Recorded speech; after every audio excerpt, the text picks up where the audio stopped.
Conversaciones con gente del mundo. Bueno, son las 6 de la tarde con 22 minutos. Tenemos ya conectado en Onda una de las figuras del periodismo latinoamericano más importante. Es venezolano y eso nos llena de orgullo. Es el señor Boris Muñoz, conocido por su trabajo como exdirector de opinión de New York Times y sobre todo por su incisiva visión sobre el panorama de las secciones de opinión en los medios latinoamericanos. Y vamos a hablar de ese tema, cuál es el estado del periodismo de opinión en América Latina, no tanto en Venezuela, porque sabemos cómo está en nuestro país. Bueno, recordemos que Carlos Fuentes, un renombrado escritor mexicano, una vez se refirió con sarcasmo a la tarea de la edición de Latinoamérica, sugiriendo que cualquier intento de modificar un texto podría interpretarse como un acto de censura.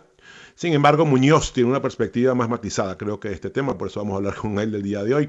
A través de su investigación nos confronta con las deficiencias y las oportunidades de las secciones de opinión en los medios de comunicación de nuestra región y le damos ya la bienvenida. Boris, buenas tardes, no sé si te puedo tutear. Buenas tardes y Sí, bienvenido a nuestra manera, a Onda, la Superestación. muchas gracias, Alex. Es un gusto para mí estar allí con ustedes. Bueno, me siento un poquito en Caracas, la Mm, ciudad que tanto extraño, y para hablar de un tema que también me es muy cercano, ¿no?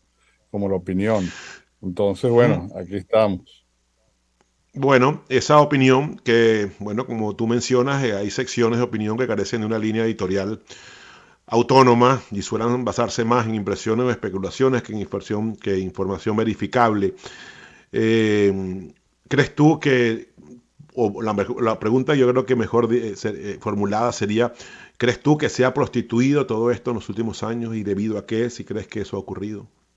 Bueno, yo creo que la palabra prostituir es un poco fuerte. Lo que creo es que ha habido como una especie de huelga de brazos caídos, prácticamente sin el ingrediente de la huelga en cuanto digamos, el cambio tan grande que ha producido la llegada de lo digital, ¿no? En América Latina. Es curioso porque yo creo que por fuera de los grandes medios ha habido una gran innovación en medios digitales de información, de investigación especializados, pero la opinión que se ha quedado confinada en los medios tradicionales no ha sufrido ningún tipo de evolución, y eso resulta muy resaltante, y lo que significa a la postre es que mientras los lectores y consumidores de información tienen grados de información mucho más sofisticada en este archipiélago de medios que ha surgido como un gran Big Bang en los medios latinoamericanos en las últimas 2 décadas, tiene muy poca opinión de calidad, pero muy, muy poca, y eso está en toda la región. Entonces, la investigación que yo hice para el Wilson Center, con el apoyo de Luminet, me mostró realmente que hay un campo enorme de oportunidades en la opinión, y también hay una necesidad muy grande de opinión de calidad entre los consumidores de noticias. Esto es También un pasa en la lengua fenómeno que, inglesa, ¿no? sí, en la lengua inglesa es distinto, ¿sabes? Porque yo creo que ha habido, o sea, como hay una competencia mucho más grande entre medios en lengua inglesa, ha habido también digamos, un impacto muy fuerte de lo digital en inglés, y a raíz del cual algunos medios decidieron, entre ellos el New York Times, el Financial Times, The Economist, decidieron realmente ponerse las pilas y abrazar lo digital. Ellos sí han podido responder a este desafío. Entonces tú encuentras opiniones que hoy día yo diría que son en promedio más imaginativas, más creativas, mejor elaboradas, mejor argumentadas de lo que había hace unos 15 años. Aunque la calidad de opinión en, digamos, el mundo anglosajón, en Europa no lo puedo decir a ciencia cierta, ha sido mejor porque ha evolucionado de otra manera a como evolucionó en América Latina, y eso nos lleva a lo que decía Carlos Fuentes de manera irónica, ¿no? Pues Fuentes se burlaba de que los escritores latinoamericanos actuaban como hidalgos españoles, ¿no? Que ponían todo su honor en las palabras, en el texto, ¿no? Ujú. Y cuando llegaba un editor a tocarlos, saltaban como si realmente estuvieran siendo agredidos de una manera sexual casi, ¿no? Pero Extrapolando un tú poco tocas las el cosas. tema, a lo mejor, el adorno, la forma, la creatividad que tú haces referencia, pero a mí me interesa mucho la pérdida de fuerza. Mi padre compraba diariamente 4 y 5 periódicos y había en nuestro país, que ya lamentablemente no existe, pues en cada fuente probablemente 10 columnas de opinión, diferentes, básicamente, ¿no? 10 o 5, por lo mínimo. Y donde había la mayoría, los más importantes, tenían una fuerza y una Enorme. influencia muy importante. O sea, lo que ellos decían no es que iba a misa, pero yo creo que sí tenía una influencia, por ejemplo, el de política en política, el de deporte en de deporte, y en cada una de las fuentes, el de incluso de sucesos o de sociedad.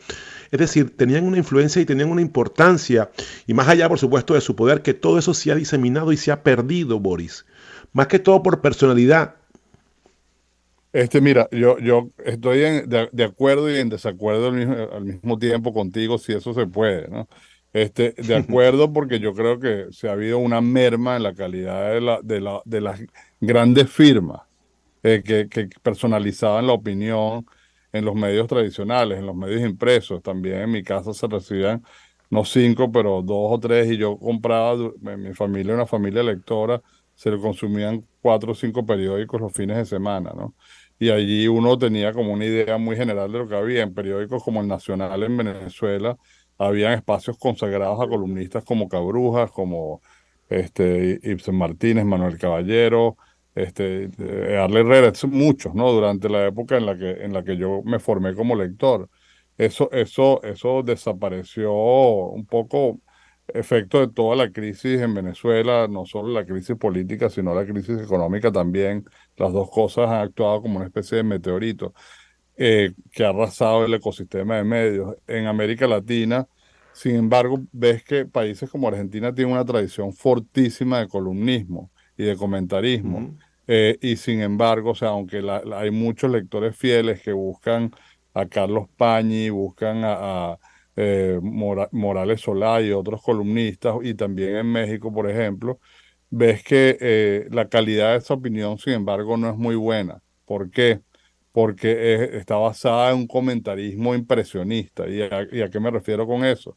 Los escritores, los autores comentan más o menos a una asociación libre de ideas que depende de cuál es su posicionamiento político, etcétera, pero no ofrecen argumentos realmente, ¿no? Entonces yo creo que cuando no hay un argumento en la opinión que busque persuadir al lector con pruebas, con datos, también con elocuencia, con buena escritura, con creatividad a la hora de echar un cuento, se va perdiendo eso, ¿no? Y yo creo que la responsabilidad no es solo de los autores. Yo no creo que haya mucho menos autores hoy. Yo creo que hay autores tan buenos como los ha habido siempre, ¿no? Pero no creo que los espacios se han ido perdiendo. Yo creo que en parte por una desatención de las mismas secciones de opinión, de los responsables que llevan esa opinión, y eso tiene que ver con, digamos, con la propia gerencia de los medios, que ha tendido a estancarse, ¿no? Y a no, digamos, aprovechar al máximo los potenciales que ofrece lo digital, que yo creo que son muy grandes y se ven con más miedo que con excitación o con entusiasmo. A veces el papel también, la pérdida del papel nos ha llevado a eso y la llegada de un desconocido, un tuitero que pueda escribir bien y pueda contar historias, a veces es seguido y uno deja a un lado el papel o el poco papel que queda y acude directamente a un dedo y decir, mira qué interesante lo que está escribiendo fulanito de tal en la cuenta fulanita de tal de Twitter.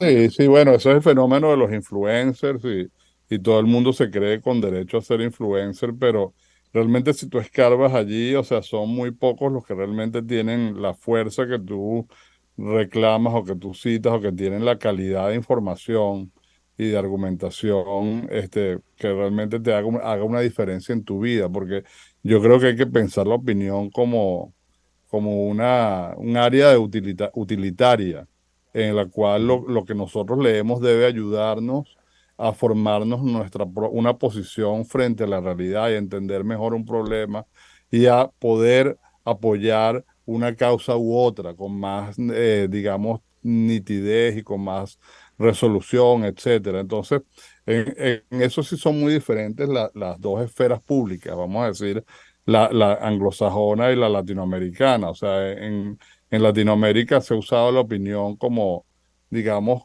espacio de influencia, pero muy administrados desde arriba, mientras que en la esfera anglosajona o aquí en Estados Unidos, y creo que en Inglaterra también, se usa más como, digamos, un espacio donde se discuten grandes temas, ¿no? Más allá de Hmm. quién dice qué, algo que sigue siendo importante, lo más importante es que haya una originalidad en lo que se dice, que haya rigor, o sea, que no te metan gato por liebre, para decirlo de alguna manera. Y yo creo que en la opinión en América Latina, más allá de la comparación, todavía hay mucha filibustero, ¿no? Hay mucha piratería, Ya. porque es muy ligera y eso mismo lo aceptamos de Twitter y lo aceptamos de redes sociales, ¿no? Entonces, yo creo que los medios necesitan hacerle un mejor servicio a los lectores, ¿no?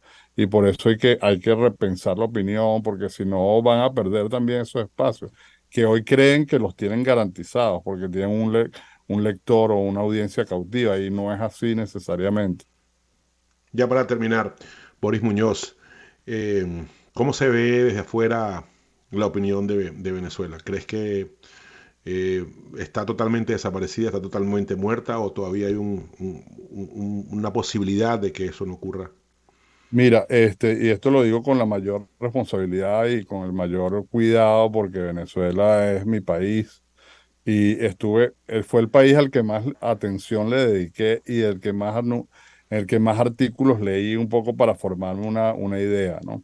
Yo creo que es el que está de los que están en más serios problemas por el bajón tan grande de la calidad de la opinión, y porque muchos de los opinadores se han ido del país, se han tenido que exiliar por distintas razones que no vamos a analizar ahora, pero casi siempre políticas, ¿no?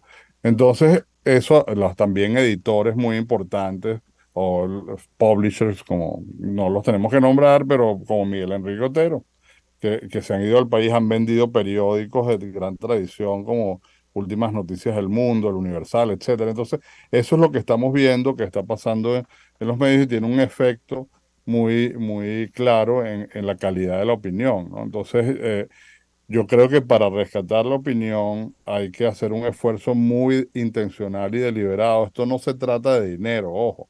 O sea, yo siempre digo, no se asusten por la parte de la plata, asústense por tener buenos editores y tratar muy bien a su talento y tener una visión que guíe la sección editorial de opinión.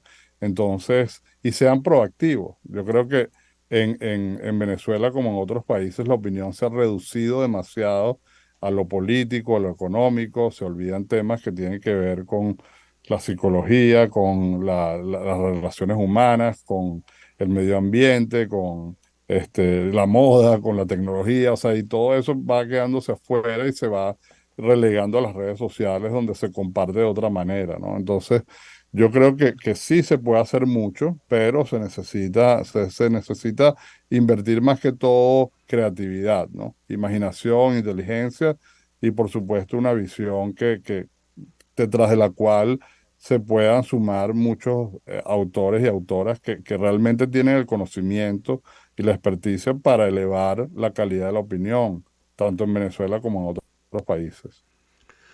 Boris, muchísimas gracias. De verdad que ha sido un placer conversar contigo y esperemos, bueno, verte pronto por aquí, por Venezuela. Al contrario, para mí ha sido un gustazo y bueno, espero que esto sirva para que la gente tome un poquito más iniciativa y también los lectores y consumidores de noticias tienen que exigirle más a los medios.